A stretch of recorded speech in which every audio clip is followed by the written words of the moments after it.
मुख्यमंत्री माझी लाडकी बहीण योजना यासाठी तुमचे बँक खाते आधार संलग्न म्हणजेच आधार सीडिंग कसे करावे हे जाणून घेऊया। सुरुवातीला तुमचे बँक खाते आधार क्रमांक संलग्न म्हणजेच सीडिंग झालेले आहे किंवा नाही हे कसे तपासावे याविषयी माहिती पाहूयात।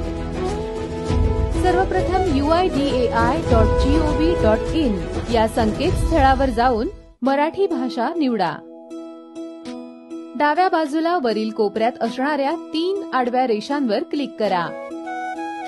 उघडलेल्या मेनूतील प्रथम पर्याय माझा आधार यावर क्लिक करा। क्लिक केल्यानंतर एक ड्रॉप डाऊन मेनू येईल, त्यातील 3ऱ्या क्रमांकाचा पर्याय आधार सेवा निवडा।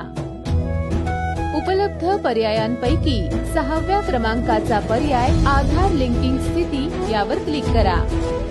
नवीन उघडणाऱ्या विंडोमध्ये असलेल्या लॉग इन या पर्यायावर क्लिक करावे। आपला आधार क्रमांक टाकून त्याखाली दिलेला कॅप्चा टाकावा आणि लॉग इन विथ OTP या पर्यायावर क्लिक करावे।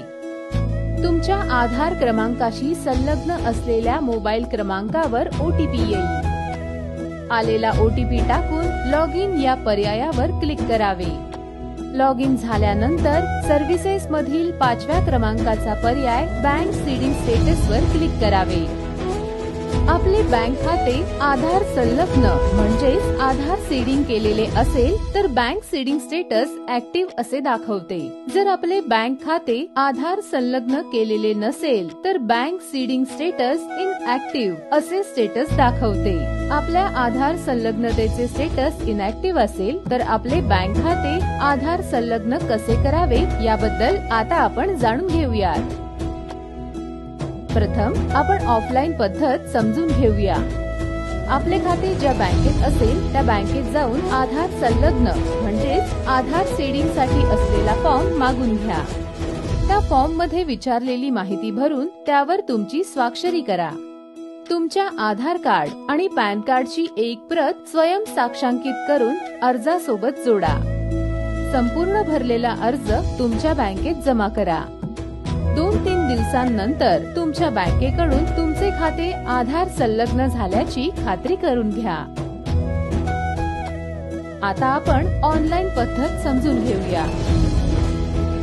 काही बँकांकडे ऑनलाईन आधार संलग्नतेची सुविधा उपलब्ध आहे, त्यामुळे आपण आपल्या बँकेशी संपर्क साधून आपल्या बँकेत ऑनलाईन पद्धतीने आधार संलग्नतेची सुविधा उपलब्ध आहे का हे तपासून घ्या।